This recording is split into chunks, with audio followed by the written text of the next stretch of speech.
Olá, seja muito bem-vinda então nesse primeiro episódio de uma série de episódios que nós vamos meditar, que nós vamos fazer, na verdade, um estudo hermenêutico de João capítulo 4, mais especificamente dos versos de 1 a 42, quando nós encontramos, ali o encontro, quando nós lemos sobre o encontro de Jesus com a mulher samaritana.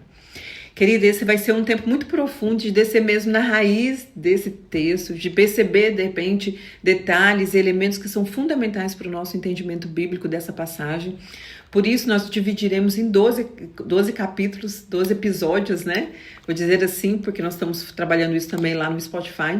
Então, cada episódio nós vamos falar sobre um tema específico, de forma que nós consigamos entender toda essa mensagem, tá bem? Então fica comigo, pega sempre o seu cafezinho, tá? A sua Bíblia, as suas anotações e vamos lá. Bom, então vamos começar o nosso episódio número 1. Antes de entrarmos propriamente no encontro de Jesus com a mulher samaritana, lá em João 4, é necessário dar um passo para trás e responder uma pergunta fundamental.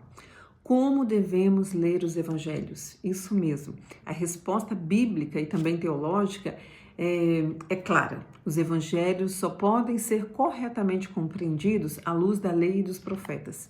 A narrativa evangélica, ela é bíblica, né? Ela não inaugura uma nova história desligada do Antigo Testamento. Muito pelo contrário, ela apresenta o clímax da obra redentora de Deus iniciada na lei e desenvolvida ao longo da história profética de Israel em Jesus.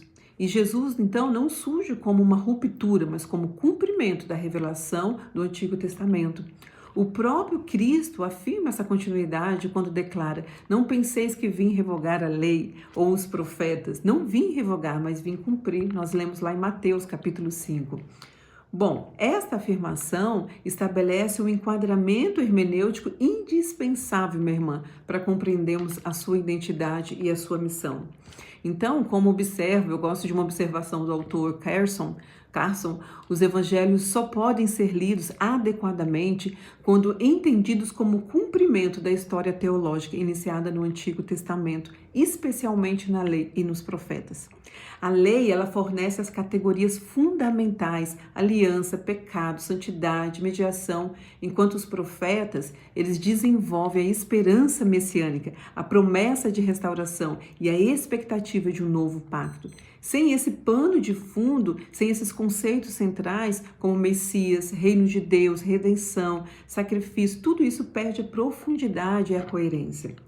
O próprio Jesus legitima essa leitura, quando após a ressurreição interpreta a sua vida e obra, à luz das Escrituras. Lembram-se, a caminho de Emaús, ele conversava com 2 discípulos e ali ele começou passando pelas Escrituras, por Moisés, pela lei, Então nós vimos que o próprio Jesus, quando ele vai falar sobre ele, sobre como foi o anúncio dele, ele se reporta à lei, aos profetas.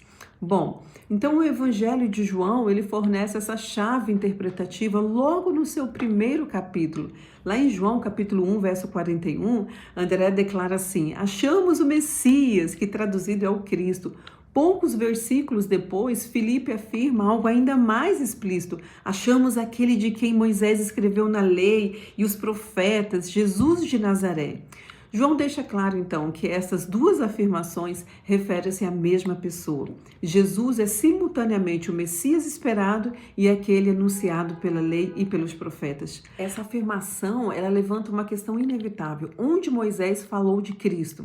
A resposta não está num único versículo isolado, mas numa leitura tipológica e progressiva da revelação.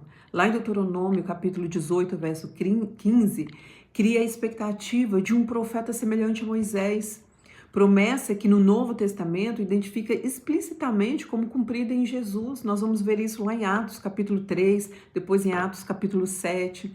Assim, João escreve o seu evangelho apresentando Jesus como cumprimento dessa esperança, aquele em quem convergem a lei, os profetas e toda a história da redenção. Com isso, João estabelece desde o início que Jesus não pode ser compreendido fora da história bíblica que o antecede. Ele é o Cristo prometido, o Messias esperado, aquele a quem Moisés, estava me fugindo o nome. Aquele a quem Moisés escreveu e os profetas anunciaram. A sua identidade é inseparável da revelação veterostamentária. Minhas irmãs, essa chave hermenêutica, ela é essencial porque molda a forma como lemos cada encontro, cada sinal e cada discurso ao longo do Evangelho. João, ele não narra episódios soltos, pelo contrário, né? Ele constrói cuidadosamente uma narrativa teológica que revela quem Jesus é e qual é a sua missão redentora. E é com esta lente, a lei e os profetas como pano de fundo, que devemos então chegar ao João 4, ao capítulo 4 do Evangelho de João. Antes de vermos Jesus sentado junto a um poço em Samaria, precisamos reconhecê-lo como o cumprimento das promessas de Deus, aquele a quem foi feito, né? Aquele a quem foi falado, aquele em quem a revelação encontra a sua plenitude.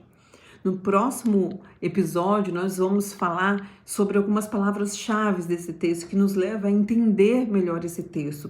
Mas aqui hoje a intenção era exatamente essa, nós compreendermos o que é elemento fundamental para nós lermos todos os evangelhos, não é só o Evangelho de João. Então, é muito importante que nós tenhamos essa leitura, né? Esse conhecimento prévio das leis, dos profetas. Muitas vezes a gente ouve falar assim, né? Alguém dizer que gosta muito dos evangelhos, que a parte que mais gosta da Bíblia é dos evangelhos. E tudo bem, não há nenhum problema por isso, porque cada um de nós podemos ter nossas preferências, né? Dentro do cânon. Mas é algo que é muito importante nós pensarmos, que a gente só entende verdadeiramente os evangelhos quando nós entendemos aquilo que anunciou o evangelho. Né? Como foi essa mensagem que preparou para que o evangelho chegasse depois. Isso é muito bom, senão nós vamos começar a ter entendimentos fragmentados da Bíblia. E compreender o Novo Testamento à luz do Antigo Testamento é realmente uma leitura fundamental para nós. Amém?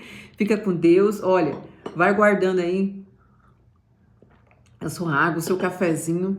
Vai anotando tudo isso, porque isso aqui é uma construção. Nós vamos passar 12 episódios juntos, né? Serão 12 capítulos dessa única história, mas vai pegando sempre sua Bíblia, o seu papel, as suas anotações, porque isso aqui vai ser mesmo uma construção. Nós precisamos ir tomando nota de algumas coisas. Querida, fica com Deus, um beijo no coração, até o próximo.